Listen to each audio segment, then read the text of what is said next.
Let me hit the button. We on. Welcome to the Just Two Black Brothers podcast. I'm DJ Perry. That is my brother Politickin. And tonight we are joined. Hey, this is a legend for us. You know, I'm an '80s baby, so we got a legend on Mr. Dr. Dre. Sir, how you doing? Thank you, sir. Thank you, sir. Thank you, sir. Yeah, I was just thinking about it. I was like, man, you and Ed Lover was the original two black brothers, so we owe you some money. We gotta send you a check. Oh, I appreciate that. I appreciate that. Thank you for that blessing and thank you for that love. Yeah, like I really want to just give you props because, like I said, man, I think like a lot of stuff, you know, like you just pick up on stuff when you kids, and I remember just watching y'all when I was little, and I'm like, damn, I'm doing this shit now. But I know it had to do a lot with y'all, man, because I was like probably like 7 or 8, maybe 6, man.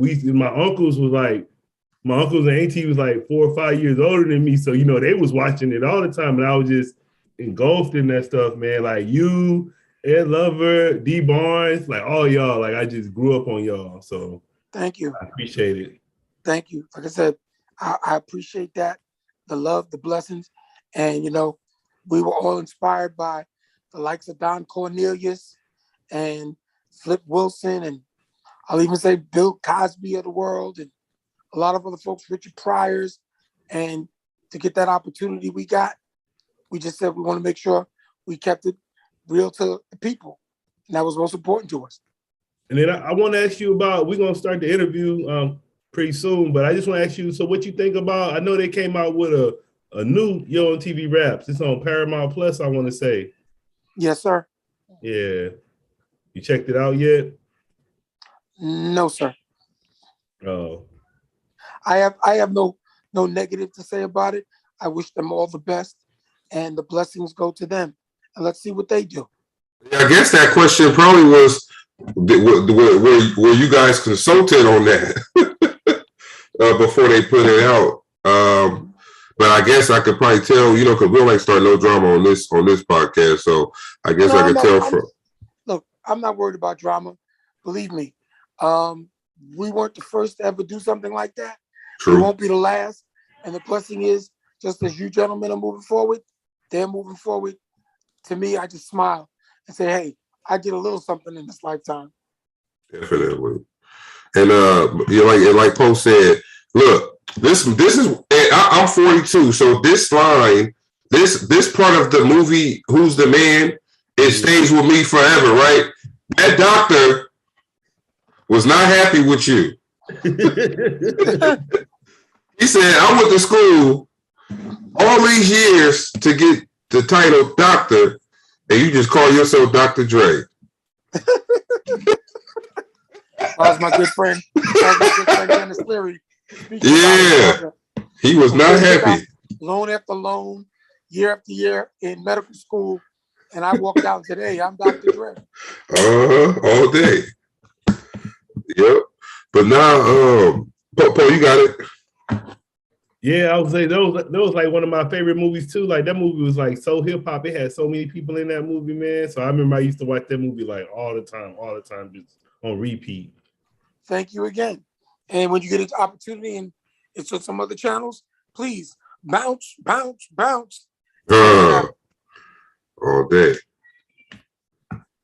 So I would say, how you doing right now? Like, how are everything going with you right now?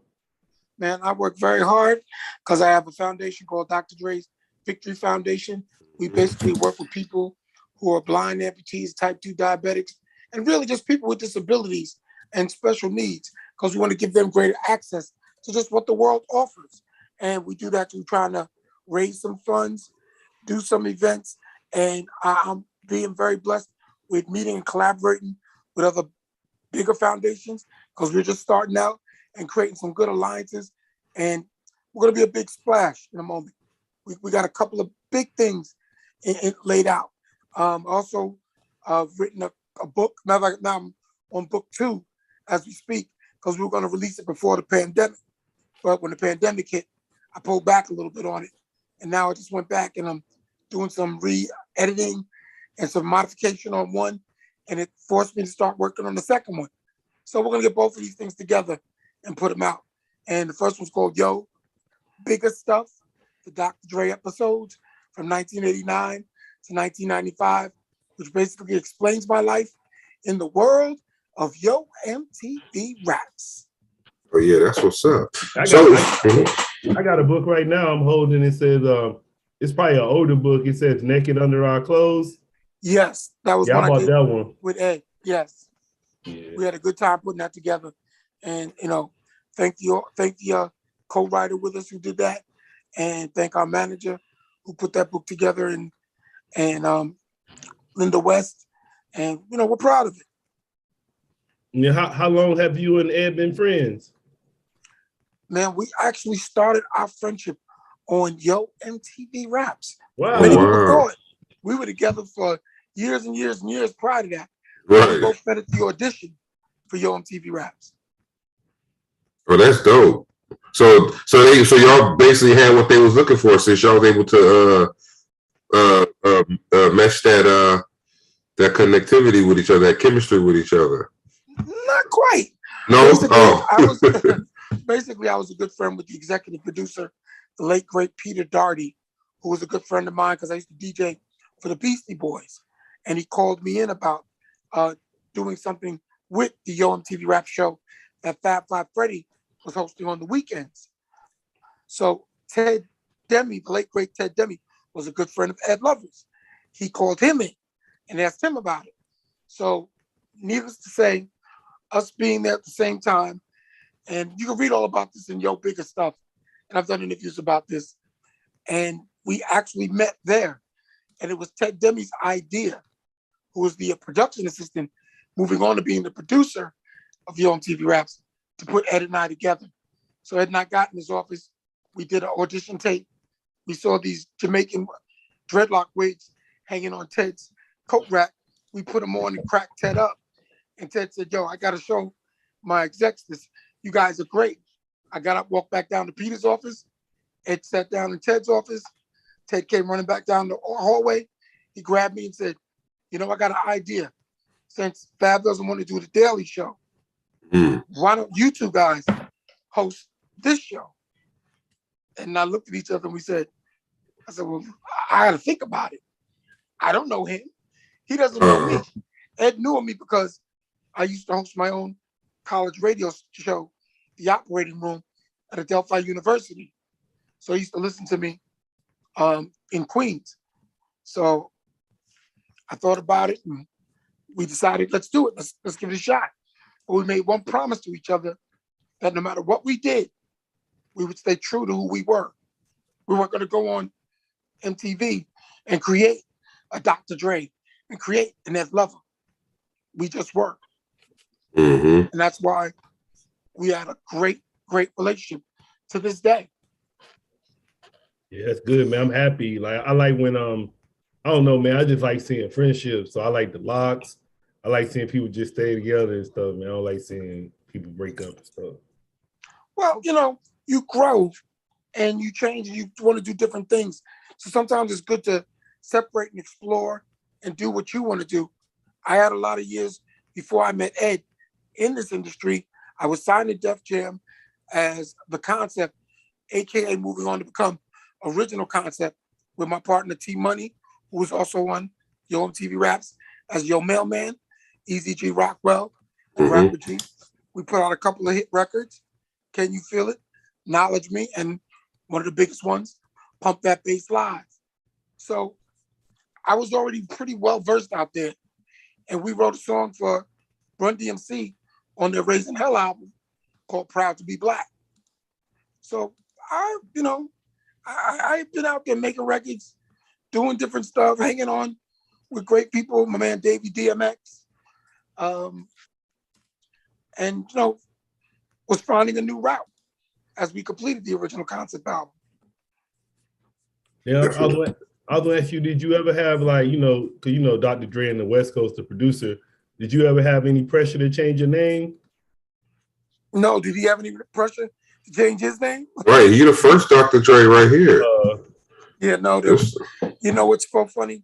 I do a online show tomorrow night with Lonzo Williams, Mm-hmm. the World Class Wrecking Crew. Yeah. And we'll be on tomorrow from 9 p.m. to 10 p.m. on YouTube. It's called Legendary Connects. And we laugh and joke about, he says, I can't get away from Dr. Dre. When we're and we have a good time. And we have the great connector herself, Queen Bernadette, who puts us all together. And the show is really good. And we're having a good time building and growing with it. Yeah, I was gonna say, tell Lonzo peace. He was a guest on the show. So yeah, that's the homie. Absolutely. So you know. Yep. Yeah, that's the OG. That's the one, like, he the godfather in NWA. Yes, he's West Coast godfather hip hop. Yep. Alonzo Williams, my partner. So I was gonna ask you, so what's your opinion of like the current state of hip hop? How do you feel about it? Well, the current state of hip hop to me, it'll always be the current state of hip hop. And I say that because we get it confused a little bit as time goes by and the energy changes and the artists change. We want to try to, it's like saying, well, Michael Jordan, not Michael Jordan, LeBron James was so much better than Michael Jordan. Mm-hmm. I go, how do you compare? I'm not saying Michael Jordan was better than Dr. J. No, it's a different comparison. Different artists, different athletes, different periods of time. So the state of hip hop today is where it is. Some people say, well, Dre, don't you wish it was back in the day when y'all was killing it and you was doing Yo and you and Ed was on I-97 killing it? No, because when we started it, and I come from the early days with Woody Wood, Grandmaster Flash and the Furious Five, Grandmaster Flowers, Curtis Blow, Africa Islam, Soul Sonic Force with Africa Bambaataa. It was different. There were different groups that had different expression. Just Ice, I consider the original gangster rapper because he was the first one that called himself the gangster of rap. Other people say, no, it was Schoolie D. I like Schoolie D too. So I don't compare generation to generation to generation because technology changed. We got older. They got older. New youth came up with their ideas. And the Amigos are who they are. Cardi B's who she is. Everybody has a time. And they do what they do with their time. And because of the innovation of the internet has totally changed the concept of what hip hop, culture, music, and vibe is. When I came up, it was called rap music. Mm-hmm. And then it evolved into hip hop culture, which Right. dealt with the graffiti, the dancing, the DJing, the lifestyle, the fashion we created, not the fashion you ran in and bought. So it's different. So guess what? Let's see what else they can do. I try to listen and keep up. What I like, I like. What I don't like, I don't like. I didn't like everything when I was coming up with it. Right. But guess what? It still survived. It still evolved. I'm gonna say, who do you like? Who you I like never say that right now. I like a lot of folks because people used to say, well, Dre, who's on your top 10 list? Who's top 5 MCs? Yep. All of them. Because I like songs and I like certain people. I like Chubb Rock for Treat 'Em Right. I can like Drake for, his songs. I can like Nicki Minaj for certain things she does and innovates. So I go song by song. I can like 2 Chainz. I can like UTFO and Roxanne, as well as like Roxanne Shante. I can like Big Daddy Kane. I can like Snoop Dogg. The list goes on. Mm-hmm. I like the song. If you come up with a hot song, AKA Craig Mack, when he came out with his song, Flavor in the Ear, it just changed everything. When Busta Rhymes put your hands where his eyes could see, changed everything. That's what I'm looking for when I say, oh, I like this artist. They changed everything. Now the phrase, oh, this is it. This is the hottest. This is this. Oh, this over the top. Oh, this is the best ever. You're wearing it out. Come on, man. Yeah. Come on, man. I know something's hot when you put that needle to the groove and the people go crazy. I remember the first time I watched Naughty by Nature in a huge venue do OPP. Oh, yeah. And you couldn't hear anything. I remember watching my label mates and my good friends, Public Enemy, Chuck D, and Flavor Flav do Rebel Without a Pause. And it shook everything. So when I say what do I like and what I don't like, I like the music. I like the energy. I like the artists. I like female rap artists, some of them, some I don't. I mean, when you realize that the Sequence actually wrote Apache for the Sugar Hill Gang, you go, what? Yeah. Or the Cold Crush Brothers are the fathers of the gimmick on doing songs. I mean, there's a lot of folks that contributed to this beauty and this icon culture we call hip hop in their own incredible ways. Who are you going to compare Dougie Fresh and Slick Rick or Ricky and Ricky D in the Place to Be with the show? Right. Name me today's show. Look, I was just talking about that the other day. I was like, when we gonna get another the symphony? You know, we ain't had nothing that was like the symphony with Marley Marl. Yeah, we ain't. Okay. You ain't had nothing, ain't heard nothing like that since. Nothing like, look, even Sugar, what's the Rapper's Delight? Well, you ain't really heard nothing like that. But that's our thing. Our thing is to give love to the foundation of this genre, because we people forget this is the youngest genre, you know, and so at the time you guys were the founders, but also tinkering with it, experimenting with what worked and what not, and then it turned into what we do have today. Even though it sounds nothing like it, you guys were those forefathers to this young genre. So we try to, you know, have you guys on so that these youngsters could see like, oh, this where you got your, you don't know where you got your style from. Yeah, they don't even know. They don't know their coaching tree. Let me trip you out real hard for a second. One of my favorite rappers of all time, is Ella Fitzgerald. Ella Fitzgerald was rapping before Nicki Minaj. Okay, that is the same talking about. And you know, stop it. Stop it. What about Cab Calloway and Minnie the Moocher? It sounded like James Brown was rapping some. Hold on, I'm going there. Yep. Because James Brown was rapping in the Big Payback. Yep. Oh yeah, facts. Facts. I'm mad. I can dig scrapping, but I can't dig that backstabbing. I gotta deal with you. That's James Brown. How do you dismiss that?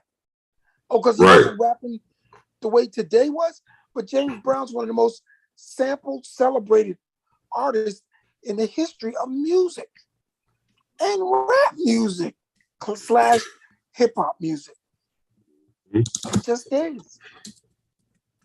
I'll throw you another one. You ready to really trip out?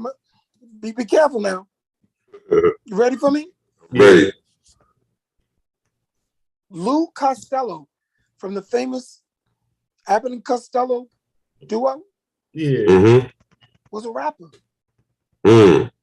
Danny Kaye, comedian, actor of his day, was a rapper. No, he wasn't great. Go watch some of his older movies. Right. Where he does the vessel from the pestles has the brew that is true. And if you think you can rap like that, talk to me. Let me know, right? If you think you can rap like Lou Costello, 3 cheers for the red, white, and Captain Brown. Hip, hip, hip, hooray. And he starts rhyming the way he did. because he was scatting from what Ella Fitzgerald did and other great artists of her day. Yeah, I seen a video where Pepe Le Pew was rapping, and they tried to say it was Kendrick Lamar. Y'all saw that?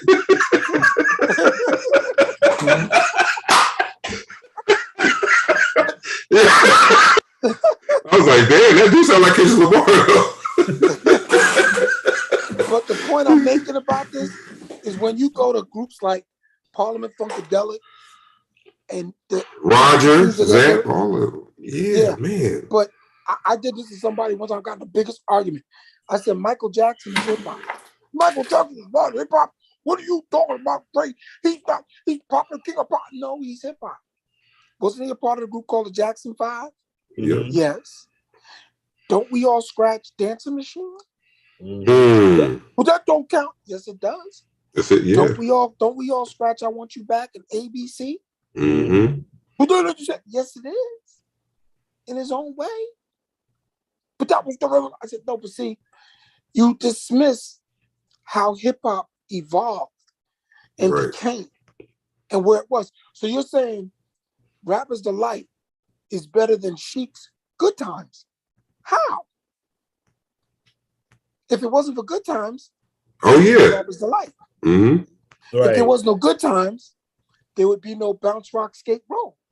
If there wasn't for Good Times, there'd be no Miss You by the Rolling Stones. So don't tell me that hip hop, rap music, and its culture hasn't permeated the world in a way it allowed us to bring great other artists together, like Eminem, who stands on his own doing his music his way. But the opposite side of that is, well, then there's Vanilla Ice. Oh, he was whack. No, he wasn't. You don't sell 10 million records and you're whack. Right. Just like you can't say, well, Hamburg's whack and all that dancing around for Kentucky Fried Chicken. Are we doing that now? Believe me, I don't know any rap artist that'll turn down an endorsement deal to make a buck. Man, Jerry Rice put a helmet with a chicken wing on for Popeyes. And that hurt. That hurt a little bit, but like you said, if they show Jerry Rice a check and the numbers is what he looking for, he gonna have a chicken wing on his helmet. People gonna do what they have to do to take care of their family, take care of their pocket, and make sure there's a hole in this house. There's a hole in this house. Come on, that's why I say people throw all that nonsense out there, and I say stop. You just mad you didn't get the check all day because they would have did it. Believe me, didn't Run DMC make Adidas cool? Man, look, that's what I was just going through that because I still got a pair of True Religion jeans, and somebody was like, "Oh, we don't wear True Religion no more ever since 2 Chainz stopped or something." I'm like, "What?" So I mean, my True Religions ain't cool no more. But you got people who won't wear them anymore because of stuff like that. Everything has a cycle. Cycles, life goes in cycles. Ride more skateboards, used to ride bicycles. Come on. This stuff it doesn't change, man. All day. So tell us a little bit more about the foundation. You know, I know I read about a couple of challenges you had, dealing with diabetes. So I see you have the Doctor Dre Victory Foundation. Right. I'm a blind amputee and a type 2 diabetic. I consider myself to be super bad. You're a superhero all day. There's nothing I can't do that I couldn't do before. I may do it a little slower, but I still do it and I still get it over. That's what it's about. The foundation is being able to expose more people with disabilities and special needs to greater accessibility. For blind folks, we want to find better ways for us to be able to get around, not only just with a guide dog, but technology offers us a lot of opportunity, except tonight when the light went out and I went, okay, now I'm really in the dark. Even amputees, being I had my right lower leg amputated because I fell down a flight of stairs, and whatever happened, I don't let things get me down. What I do is I go, how can I turn this around? Being a type 2 diabetic, it taught me more about my health, my wellness, my fitness, and what goes in our food. And what do we need to do to change that? So the Dr. Dre Victory Foundation is to actually help bring people along, find ways to create great collaboration, find great alliances. And I used to have a show on the Rock the Bells radio with my good friend, the late, great Prince Marky D. We did an episode called The Doctor's Appointment. And I used to tell him about all the stuff that I do and different foods. He's like, Trey, you really do that? I said, yeah, man, for real. Man, I don't believe you. I said, Mark, trust me, man. For Thanksgiving, 2 years ago, before he passed, he said, what did you have for Thanksgiving? I said, I had a smoothie. Smoothie what? Smoothie, man. So I said, I honestly just wanted to fast, but the smoothie was healthier than me going to getting a piece of that turkey. Okay. Those macaroni and cheese and delving deep in them sweet potatoes. I love me some sweet potatoes. I really love my mama, my sister, my wife's sweet potatoes. But I was like, nah, I'm just gonna have this smoothie. And he was like, yo, how do you do that? I said, how don't I? I mean, I want my body to heal. So I hooked up with another late great. Notice I'm using the word late with a lot of people because a lot of people keep saying, is Dre still alive? Yeah, I'm still here. The late great Dick Gregory, and he showed me a few things to do. And then I started researching and talking to a lot of great nutritionists, doctors, people who understand what your body needs and how your body can heal itself. And I'm working on a few things that we're going to put out to try to help people. So my main goal is let's give and let's help folks. Yeah, what is this? We can make this work. I was gonna shout out my friend, man, because one of my best friends growing up, he actually had lost his leg like 2 years ago, but then he just passed like 2 months ago. I'm sorry to hear that. Yeah, he was going through it. Like he was diabetic, he lost his leg. Then I was talking to him. He was working on, he got fitted, he was working on getting back, but he passed away. He just passed away. So I feel that. I was talking to the late great Biz Markie as he got ill, and people said, well, Dre, doesn't that scare you? I said, well, let's put it this way. I know there's a creator above and beyond everything that I do. And the master planner has a plan for me. And at a time when I was at what I thought my lowest, that voice came to me and said, you ain't going nowhere. Yeah, I ain't finished with you yet. I got so much that you got to do. And even when you're still, I'm working on you. So I started reading a lot more. I started listening a lot better. And I started understanding what food affects me a certain way. Let me tell you, I am the biggest food addict on the planet. That's the way it is. We all are food addicts. But a lesson a good friend of mine, Dr. Joel Furman, taught me, if you're going to cheat, make sure the next day you jump back on the wagon and double down on them salads, on those greens, beans, mushrooms, onions, berries, and seeds. And that's what I live my life by, G-bombing. And again, it's not that hard. So we said, my brother come in, you actually drink okra water? What the hell is that? What is it, okra water? Okra water. Damn. I take 3 pieces of okra, put it in a glass jar. It's got to be glass, about 16 to 20 ounces. I pour my 16-ounce bottle of water in it. Then I put my liquid oregano. Woo! Damn. Drop a 2 in there. Take that stuff up, put it in the fridge overnight. First thing in the morning, down it goes.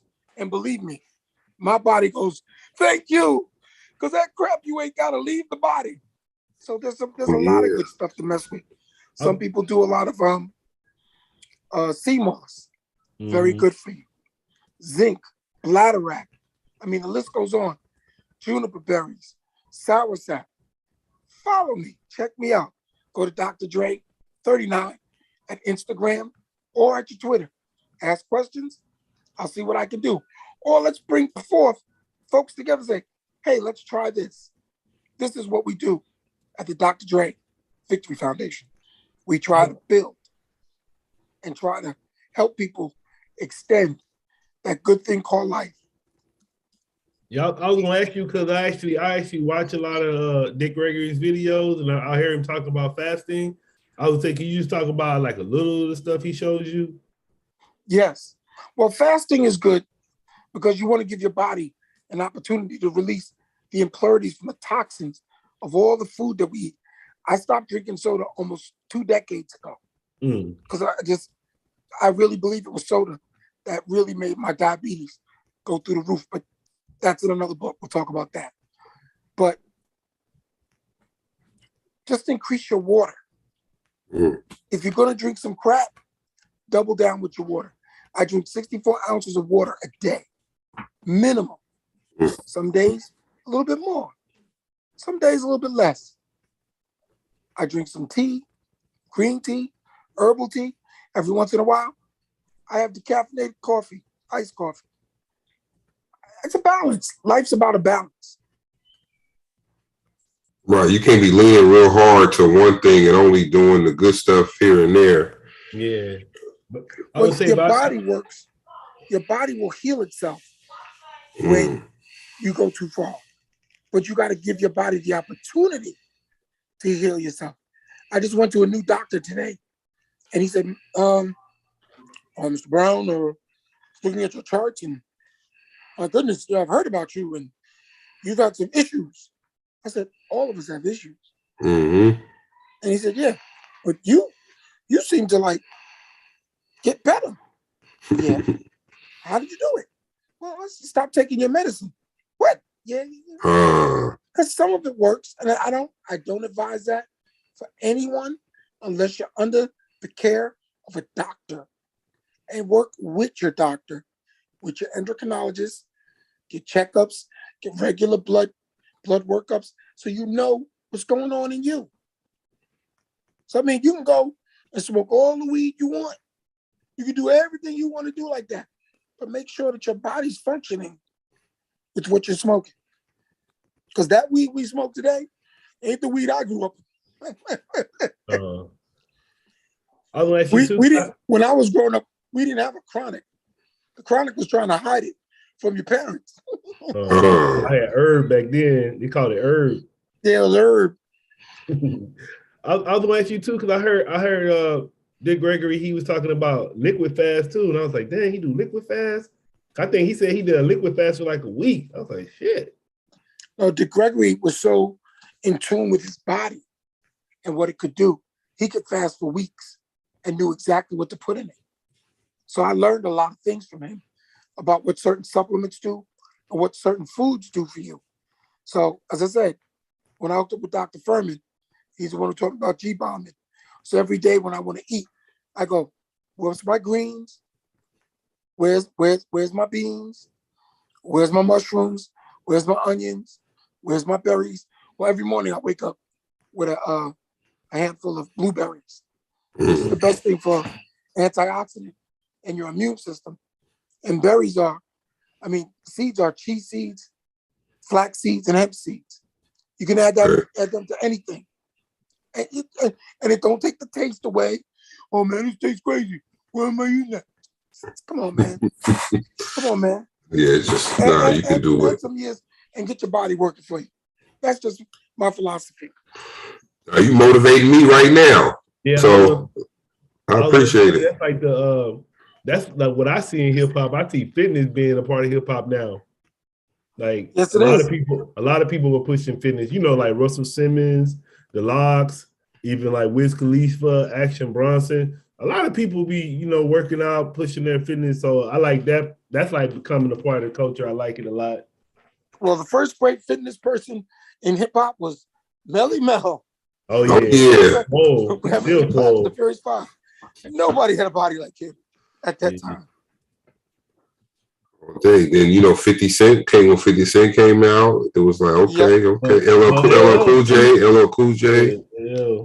Well, I'm talking about from way back. LL was 16 when I saw him, and he was in perfect physical shape. And he holds on to that. And so does 50. I mean, when that's in your mindset, then you do the right things. Right.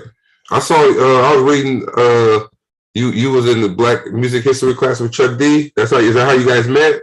Yes, we were at Delphi University, where I went to school, and we were in Dr. Lake again. Late. I'm showing my age because the late great always keeps popping up.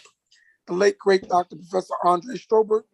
He had a Black music class, and it was Mr. Bill Stephanie, president of Def Jam, Harold McGregor, aka Harry Allen. I gotta ask him.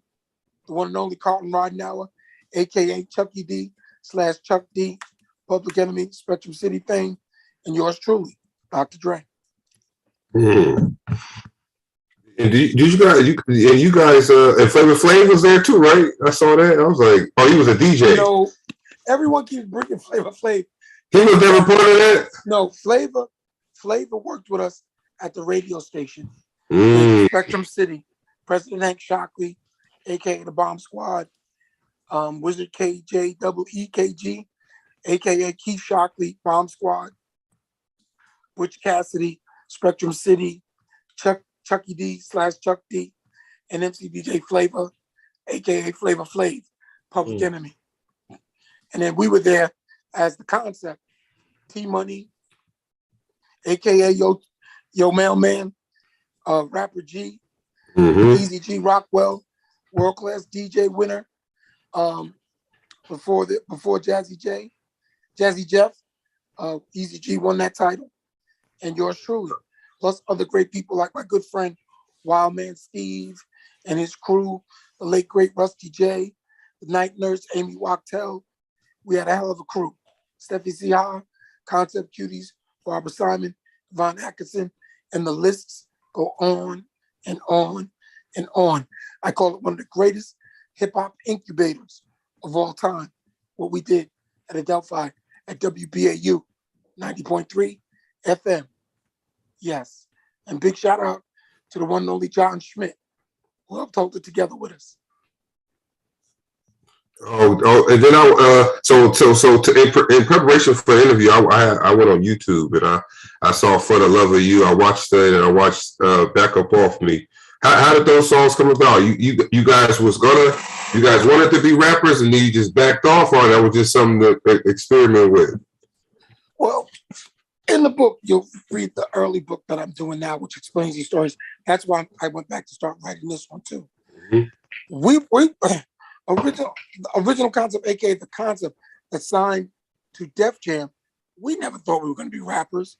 We did a promo called "Knowledge Me" for the station. Rick Rubin loved it. He thought it was crazy. I did another song, which was called "Can You Feel It," which came from BAU promo. Same way Chuck D's Public Enemy #1. It was a BAU promo.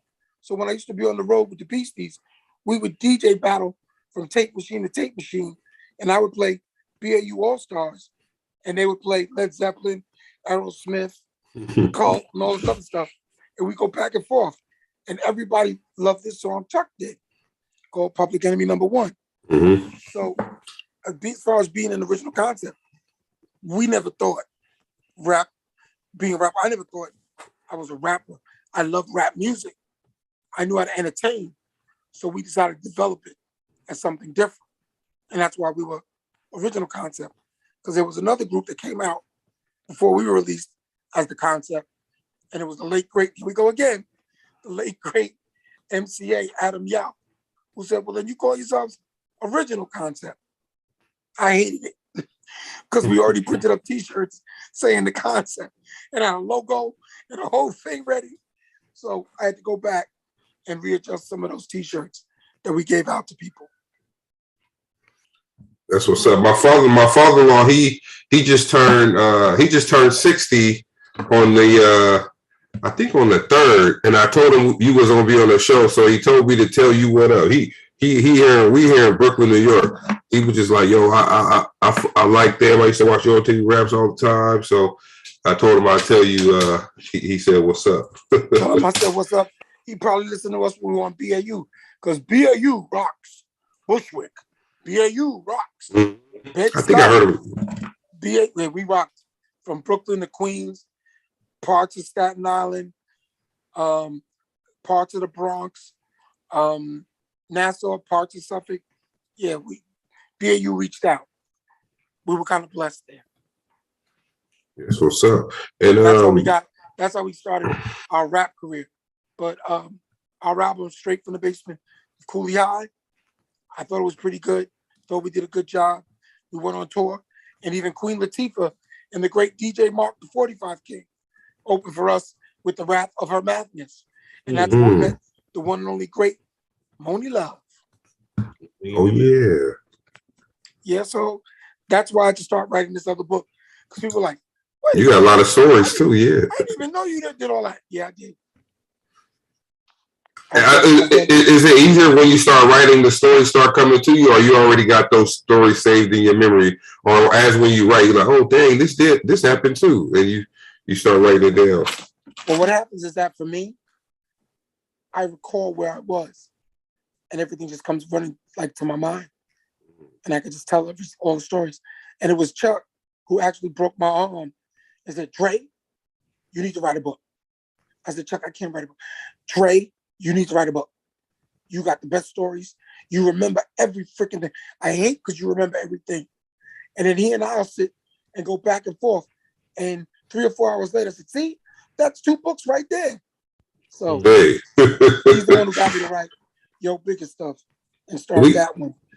And then after I started doing interviews about it, people were asking me about my days with the Beasties and Run DMC. People didn't know that, we wrote Proud to Be Black. They're like, what? Yeah. Yep. So, Paul, we us together, we getting ready. Well, we working on opening up or starting a hip hop museum with some digital content first. So I guess when the book drop, and maybe we could come back on, we could talk about some stories in the book, and we could make that an exhibit in this in the hip hop museum. Because our thing is preserving a lot of things that happen in the culture in this library. So if that's something that you will be interested in when the book drop, maybe we could do another audio portion or somewhere. Poe could put that in the museum. We'll do an audio and a visual one, and I'll make sure somebody's here with a light. Yeah, right now it's the Boom Boom Room, but we're working on it. Yeah. You know what? I'm with you on the Boom Boom Room. All day. So look, it's an honor. It's an honor for us to have you on here. So on behalf of me and Poe, thank you for coming. Thank you for taking time out your schedule. Is there anything anybody? If there's anybody listening, any words of wisdom or any advice you want to give somebody who may be going through diabetes, who maybe want to become part of the hip hop culture? Any advice? My major piece of advice for people involved with hip hop culture, hip hop music, rap music, we have to stop killing each other. We have to stop killing each other.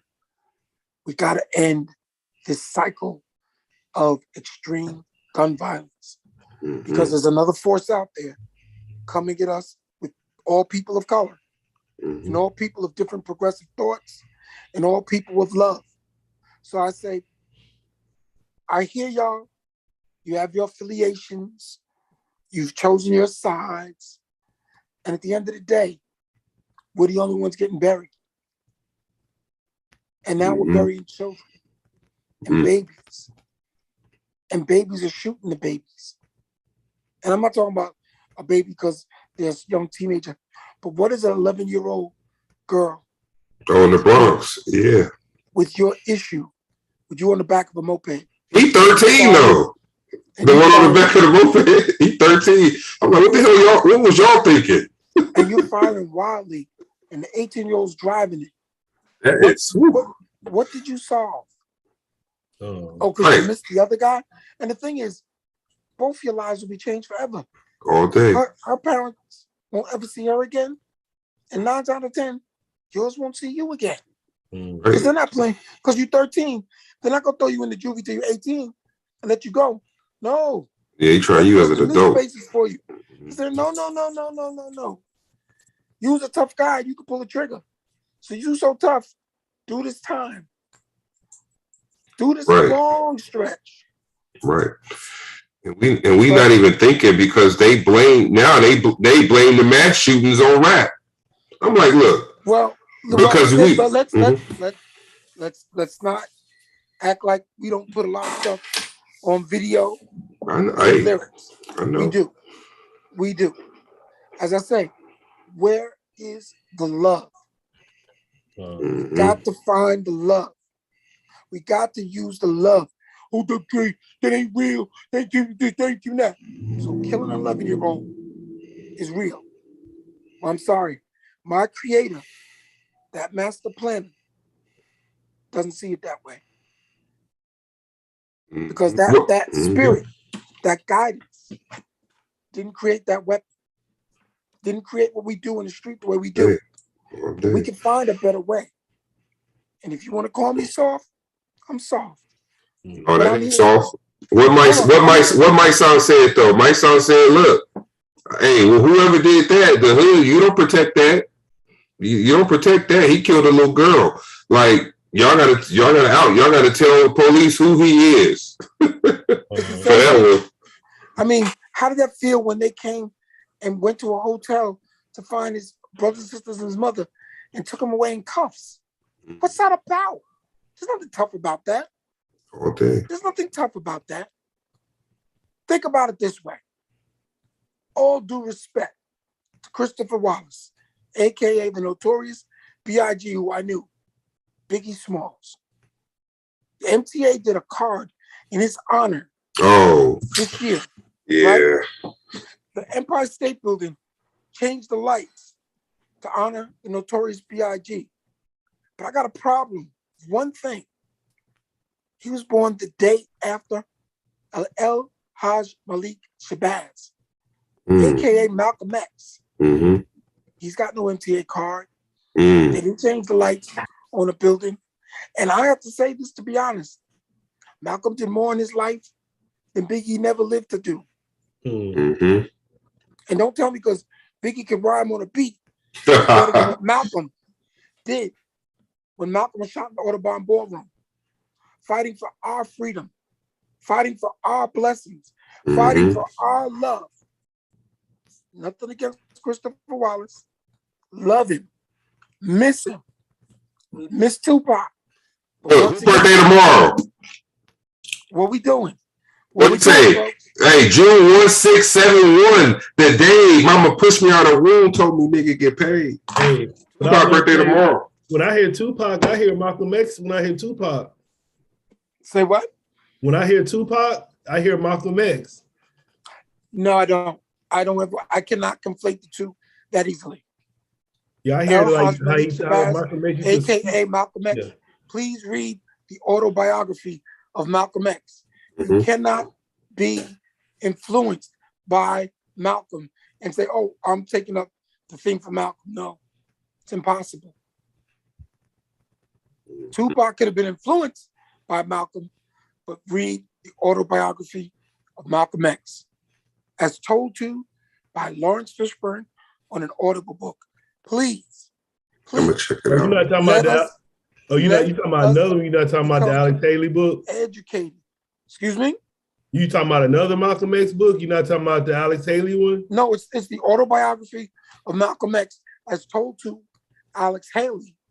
Okay. But Lawrence Fishburne has done the Audible version and reread the book. Same book, but take it to heart and listen to his words. Listen to his passion. Understand when you read that book and think about what's going on today, he spoke of these things before they happened. No, Same way Marvin Gaye did when he did Let's Get It On. I mean, when he did What's Going On.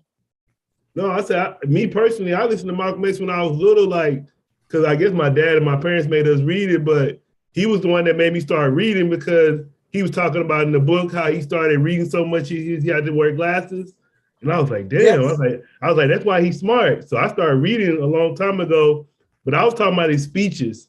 I was saying, if you listen to his speeches, like Tupac listened to Malcolm X's speeches. I know that for a fact. Did. Yeah. Look, I went to school with Chuck. That's in my book. We'll talk about that stuff a little later, probably in another interview. But here's the thing. We all are educated by the knowledge we possess and the knowledge we obtain. Never stop learning.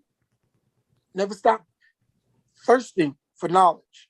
So if Tupac thirsted and became quenched with it, great. But my thing is, I have to celebrate El Haj Malik Shabazz, Malcolm X, always first. Definitely to give him a card. I didn't like the Biggie thing because I didn't like it that the people only wanted to go and get it because they thought they could resell it. You have people who probably never even listened to a Biggie song lined up all outside them train stations trying to buy these things. I'm like, man, that ain't what this was about. This was trying to, honor him. But people, they say we're a capitalist society, so that's what we should what's to expect that what's going to happen anyway. Think about it. Like when we finally got Dr. Martin Luther King's birthday to be a national holiday, except in Arizona. Think about it. Now when you think about Martin Luther King's birthday, oh, this mattress is for sale. Oh, I'm gonna give me some shoes. Oh, I'm gonna do this. Wait a minute. People don't realize when Martin Luther King was assassinated, he wasn't the most popular person in America at that time. True. Not the case. But this is why I say I always want to learn. I always want to help educate. And I'm always willing to be challenged. I have no problem with that. Because I get to learn and I get to be, well, Dre, you said this and this is wrong. Damn, you got me. Teach me better. That's what it's about. That's what I say. Don't take offense to what I said. I know people always touch me. Yo, Dre was putting Biggie down. No, I wasn't. I was saying, let's elevate.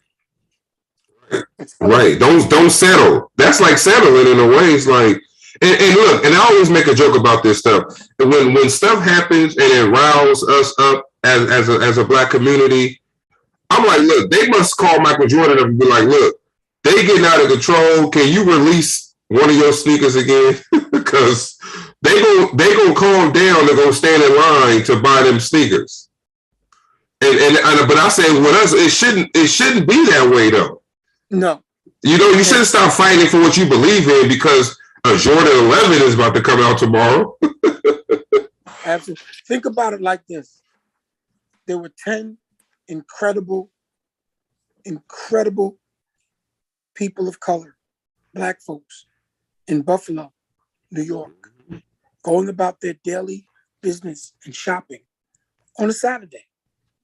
Some were grandmothers, aunts, uncles, friends, cousins, and they were gunned down for no reason because of one young man's demented view of who black people are, or people of color.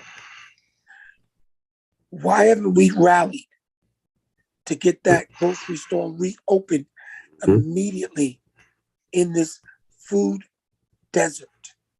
Some people go for miles to get there to get their food. So when it was shut down, where did they eat? Right. What did they do? But you know what I'm inspired by? I'm inspired by the World Central Kitchen. The World Central Kitchen with Chef Jesus Andres, who feeds people. If you have Disney Plus, please watch We Feed People. Okay. We feed people. And then let's talk about why you need to shoot an 11-year-old and why we're living in inflationary times and outrageous gas prices, but you want to blame Biden. It's not his fault. It's not even his reasoning. Because when we were all enjoying our pandemic break, nobody was knocking him. But when the Republican rhetoric took it away from you and the gas companies raised those prices, you don't have his back. Right. That's why you have to read the autobiography of Malcolm X. Because when he got it at the Audubon Ballroom, we didn't have his back. And we need him now more than ever. So that's why we have that book. And that's why we should read from it. So folks, please tamper down on that gun violence. From Brooklyn to Queens to the Bronx to Nassau County, Long Island, Suffolk County, Compton, Houston, Chi-Town, Detroit. I mean, I'll go through the whole damn country. We got That's to real say talk. we got to come together as people of color, indigenous folks, because we have the love that will solve all our problems. It's here. It's here. You're the key. We the key. Appreciate it, Poe. You got anything for Mr. Dr. Dre before you roll out? I just said, nice talking to you, my uncle. You don't even know it. Salute. Well, nephew, it's going to be an honor working with you. And I really thank you for the blessing. I'm going to share all the books and stuff as they come out. Everything we do, you're one of my big stops. And thank you for taking a chance to speak with me, listen to me, and for me to be with you. All right, thank peace, you. Brother. Love all the time, brothers. Peace, one. Take care. All right, y'all. We out.